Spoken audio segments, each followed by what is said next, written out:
जय हिंद बच्चों। अगर आप किसी भी एग्ज़ाम की तैयारी कर रहे हैं तो उसके लिए सबसे ज़्यादा ज़रूरी होता है कि आप उसका प्रीवियस ईयर का क्वेश्चन सॉल्व कर लें, उसको देख लें।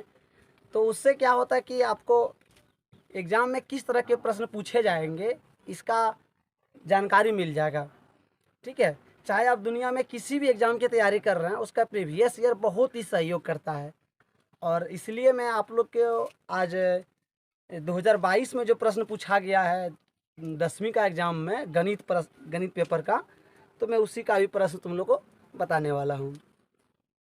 ठीक है, चलिए बिना देर किए हम स्टार्ट करते हैं। अगर आप पहली बार ज्वाइन किए हैं तो चैनल को सब्सक्राइब कर लें ताकि मैं जब भी कोई ऐसा वीडियो अपलोड करूँ आपके पास पहुँच जाए। ठीक है, तो चलिए ये 2022 का पूछा गया प्रश्न है।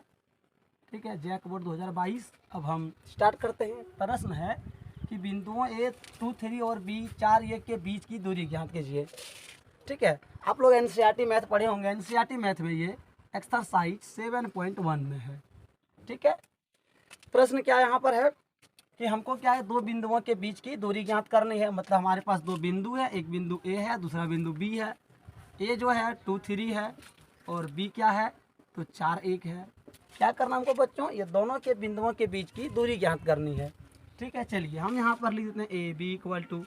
ठीक है, दूरी जब निकालते हैं यहाँ ए बी लिख देंगे, इसका मतलब हो गया ए और बी के बीच की दूरी।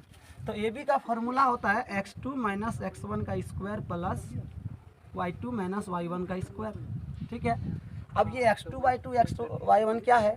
ठीक है, देखो बच्चों ये फर्स्ट वाला जो है ये x1 y1 है, ये सेकंड वाला जो है x2 y2 है। हम उसको भी x1 y1 इसको x2 y2 लेंगे तो भी सेम ही आंसर आता है, कोई दिक्कत नहीं है। आप किसी को भी x1 y1 x2 y2 ले सकते हैं। ठीक है, अब देखेंगे, अब हमारे पास जैसा है यहाँ पे कि x2 माइनस x1 का होल स्क्वायर, तो x2 हमारे पास 4 है तो हम इसकी जगह क्या कर देंगे 4 लिख देंगे। x1 हमारे पास 2 है तो हम 2 का स्क्वायर कर देंगे। फिर हमारे पास है y2 माइनस y1, y2 कितना है 1 है और y1 कितना है तो y1 3 है, इसका स्क्वायर लिख देंगे। अब देखेंगे यहाँ पे 4 में 2 जाएगा तो 2 का स्क्वायर, 1 में 3 जाएगा तो 2 का स्क्वायर। ठीक है, अब 2 का स्क्वायर बच्चों 4 होता है और माइनस 2 का स्क्वायर क्या होगा, ये भी 4 होगा। और ये दोनों 4 और 4 जोड़ देंगे तो हमारे पास कितना आ जाएगा 8 आ जाएगा। 8 का हम क्या करेंगे यहाँ पर गुणनखंड तोड़ लेंगे, 2 इंटू 2 इंटू 2। 8 को ऐसे अगर तोड़ेंगे हम 2 से 4 बार में, फिर 2 से 2 बार में, तो इसीलिए यहाँ पे हम लिखे 2 इंटू 2 इंटू 2। अब इसमें क्या करेंगे 2 के बदले हम 1 2 को कॉमन ले लेंगे, सॉरी मतलब रूट अंडर से बाहर कर लेंगे। 1 2 जो है वो अकेला, उसको अंदर में ही छोड़ देंगे। इसका जो आंसर हो जाएगा 2 रूट अंडर 2 मात्रक। इसके बाद जो अगली प्रश्न है बच्चों उसको देखते हैं। आप इसको अच्छे से स्क्रीनशॉट ले सकते हैं। उसके बाद जो अगली प्रश्न है, छोटे दिख रहा है। अब जो अगला प्रश्न है कि यदि tan ये बराबर 4/3 तो sin ये का मान ज्ञात कीजिए। अब जो हमारा ये प्रश्न है ये ट्रिगोमेट्री का है। ठीक है, ट्रिगोमेट्री में क्या है कि अगर tan ये इक्वल टू 4/3 है तो sin ये का मान ज्ञात करना है। ठीक है, चलिए देखते हैं। tan ये इक्वल टू 4/3 है और हमें निकालना है sin ये। हम सबसे पहले क्या करेंगे, tan ये का फॉर्मूला लिख देंगे p/b, सभी को मालूम होगा। ठीक है, कि tan ये का फॉर्मूला क्या होता है p/b होता है। इसके बाद अब देखेंगे कि हमारे पास p के सामने 4 हो गए, p बराबर 4 के लिखेंगे और b का वैल्यू 3 के। इसके बाद क्या करेंगे, जरा एक सा बैकग्राउंड पे आ जाते हैं हम लोग। बैकग्राउंड इसका क्या है कि जैसे समकोण त्रिभुज होता है, समकोण त्रिभुज में क्या होता है कि यहाँ पे 90 डिग्री कौन बनता है, इसको p कहते हैं, इसको b कहते हैं, इसको h कहते हैं।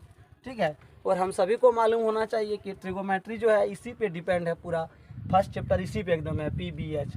ठीक है, तो देखिए यहाँ पर क्या होता है कि अगर हमको यहाँ पे साइन ये निकालना है तो साइन ये का फॉर्मूला क्या होता है, तो साइन ये का फॉर्मूला होता है p/h।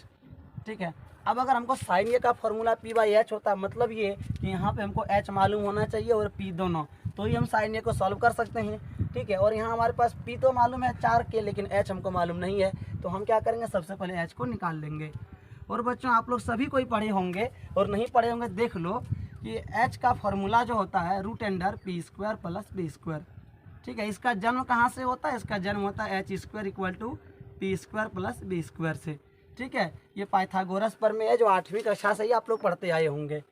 तो चलिए h का फॉर्मूला क्या हम लोग देखिए अभी equal to p square plus b square. अब हम यहाँ क्या करेंगे वैल्यू पुट कर देंगे। पी का हमारे पास कितना है 4 का स्क्वायर, बी हमारे पास है 3 का स्क्वायर।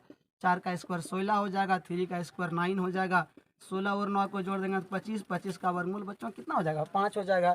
इस प्रकार क्या हो गया कि हमको पी भी मालूम था, हम एच निकाल लिए, क्योंकि हमको पूछा यहाँ पे क्या था साइन ये, और साइन का फॉर्मूला क्या होता है पी बाई एच, इसीलिए हमको क्या हुआ एच पहले निकालना पड़ा। अब हम आ जाते हैं जो निकालना है उस पर।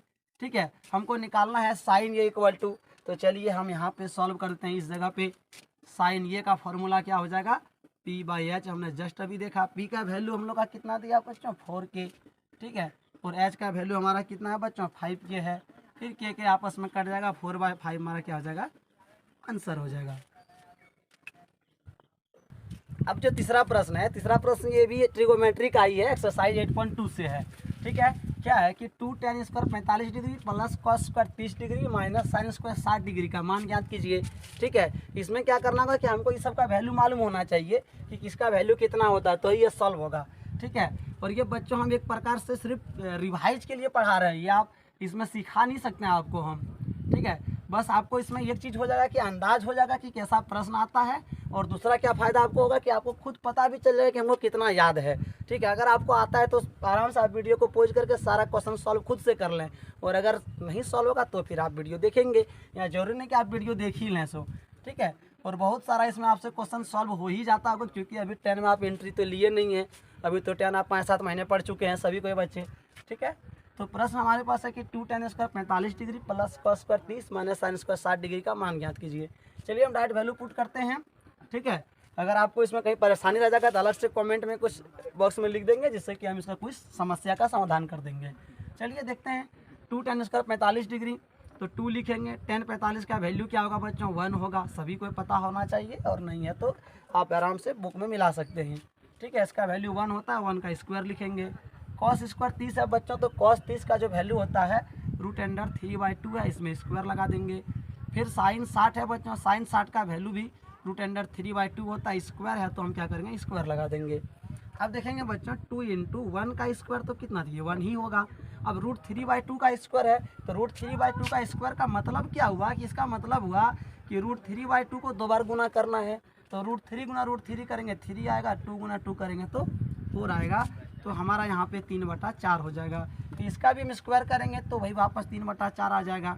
ठीक है, इसके बाद ये प्लस और ये माइनस कट जाएगा, तो हमारे पास क्या बचेगा बच्चों 2 × 1 हमारे पास बचेगा 2।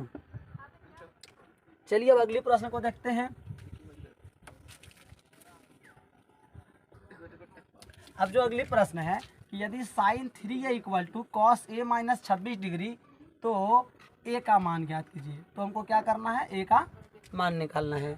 मतलब हमारे पास क्या है, हमारे पास है sine 3a equal to cos a minus 26 degree. अब हमको क्या करना है, इसमें a का मान निकालना है। ठीक है, चलिए देखते हैं a का मान कैसे निकलेगा। इसको a का मान निकालने के लिए इससे पहले थोड़ा सा हमको क्या करना होगा, बैक आना होगा। ठीक है, थोड़ा सा फार्मूला को अच्छे से समझ लेंगे तो ज़्यादा बेटर रहेगा। ठीक है, देखिए एक फार्मूला होता है sine 90 minus a equal to cos a, और cos 90 minus a equal to sine a। ठीक है, इस प्रश्न में देखना हमको क्या करना है कि एक तरफ साइन है एक तरफ कॉस है, इसी को हमको चेंज करना है। दोनों तरफ को क्या कर देना है, या तो दोनों को साइन बना देना है या तो दोनों को कॉस बना देना है। ठीक है, ये देखिए बच्चों ये लॉन्ग दिख रहा है, तो हम इसी को चेंज करेंगे। ये छोटा है, इसको चेंज करना हमको आसानी होगी। चलिए हम साइन को चेंज करेंगे, चेंज किस में कर देंगे, कॉस में चेंज कर देंगे। कॉस में हम लोग फॉर्मूला क्या जानते हैं कि अगर हम साइन को कॉस में लिखें, साइन को अगर यदि हम कॉस में लिखें तो कैसे लिखाएगा भाई, तो अगर यदि हम इसको लिख दें कॉस 90 माइनस a, ठीक है, कॉस 90 माइनस 3a, तो देखना जब कॉस 90 माइनस ये साइन ये होता है तो कॉस 90 माइनस 3 ये क्या होगा, साइन 3 ये होगा कि नहीं। ठीक है, और जरा देखेंगे हमको यही तो करना था, साइन 3 ये को कॉस में लिखना था, तो साइन 3 को कॉस में कैसे लिखे, कॉस 90 माइनस 3 ये लिख दिए। और इधर क्या हुआ, कॉस a माइनस 26 था ही। अब क्या हुआ कि कॉस और कॉस आपस में कट गया, तो बचा क्या रह गया हमारे पास 90 माइनस 3 और यहाँ पे क्या बचा रह गया a माइनस 26 डिग्री। ठीक है, अब क्या होगा बच्चों, हमको तो यहाँ पर a का मान निकालना है। अब क्या होगा देखेंगे, इधर -3 ये है उधर से ए को ले आएंगे तो माइनस में आ जाएगा, ये -26 है, ये 90 चला जाएगा तो माइनस में चला जाएगा। मतलब क्या किए, दोनों ए वाले को एक साइड कर लिए, बिना ये वाले को एक साइड कर लिए। -3 ये माइनस, ये दोनों माइनस है तो जुट जाएगा तो -4 ये हो जाएगा, और ये दोनों जुट जाएगा तो ये माइनस कितना होगा, 116 हो जाएगा। फिर ये माइनस माइनस कट गया, इसीलिए ए का जब मान निकालेंगे 116, और ये 4 बाई में आ गया, 4 का टेबल में ये 4 दूना 8 कट जाएगा, यानी कि ये 29 बार में कट गया, और ए का जो मान हो गया बच्चों वो क्या हो गया, 29 डिग्री हो गया। अब जो अगली प्रश्न है कि एक शंकु की ऊंचाई 12 सेंटीमीटर है और आधार की त्रिज्या 7 सेंटीमीटर है, शंकु का आयतन ज्ञात कीजिए। अब बच्चों ये शंकु का प्रश्न है, ठीक है। 9th क्लास में बहुत पढ़े होंगे शंकु के बारे में, 10th में थोड़ा कम है। तो ये शंकु वाला प्रश्न है, ठीक है। शंकु वाला प्रश्न क्या है कि एक शंकु की ऊंचाई 12 सेंटीमीटर है, ये ऊंचा कितना है, ये 12 सेंटीमीटर है, और इसकी आधार की त्रिज्या 7 सेंटीमीटर है, ठीक है। ये ऊंचा जो है ये 12 सेंटीमीटर है, और त्रिज्या ये हाफ जो है यहाँ से यहाँ तक, ठीक है, ये कितना है, 7 सेंटीमीटर है। अब हमको कहता क्या है कि एक शंकु की ऊंचाई 12 सेंटीमीटर, आधार की त्रिज्या 7 सेंटीमीटर, तो शंकु का आयतन ज्ञात कीजिए। अब हमको क्या करना है, यहाँ पे शंकु का आयतन निकालना है, ठीक है। तो शंकु का जो आयतन होता है बच्चों, वो फार्मूला होता है 1/3 πr²h, ठीक है, 1/3 πr²h। अब हम क्या करेंगे, 1/3 लिखेंगे, पाई का जो वैल्यू होता है 22/7 हमेशा होता है, और आर का वैल्यू कितना होता है बच्चों, आर का जो दिया है वही ना होगा, आर का वैल्यू 7 है, तो हम एक काम करते हैं 7 पुट कर देते हैं, और स्क्वायर है तो इसको हम 2 बार लिख दिए, और हमारे पास h है, h का वैल्यू कितना है, 12 है, 12 हम पुट कर देते हैं। अब आराम से इसको हम सॉल्व करेंगे, 7 7 कट जाएगा, ठीक है। क्या होगा यहाँ पे कि ये 7 और ये 7 कट जाएगा, बचेगा 3 से ये फिर 12 4 बार में कट जाएगा, हमारे पास बचेगा 22 × 7 × 4। आप इसको जब इंटू करेंगे तो 22 × 4 88 हो जाएगा, 88 को 7 से आप गुना कर देंगे बगल में, 88 को 7 से, 7 × 8 कर देंगे 56 बचा 5, 7 × 8 करेंगे 56 और फिर 5 हो गया 61, यानी कि इस प्रकार इसका जो आंसर हो गया 616 हो गया बच्चों। और यहाँ पे आयतन निकालना था तो आयतन में पावर 3 लगता है, इसलिए यहाँ पावर 3 लगा दिए, ठीक है बच्चों। तो आज जो है इस पार्ट में हम इतना ही प्रश्न बताने वाले हैं, इसके बाद एक नई पार्ट लेकर आएंगे, नई वीडियो में सारा हम सॉल्व करेंगे इसके आगे। आप अगर अभी तक मेरे चैनल को सब्सक्राइब नहीं किया तो चैनल को सब्सक्राइब जरूर कर लें, और अगर आप मेरा वीडियो को फेसबुक पेज पे देख रहे हैं उसको फॉलो कर लें, क्योंकि मैं छोटा छोटा ही वीडियो अपलोड करता हूँ, और इसकी सारी वीडियो जो भी महत्वपूर्ण होती है एग्ज़ाम के लिए वो लेकर आते ही रहता हूँ। चलिए मिलते हैं नए वीडियो में, जय हिंद।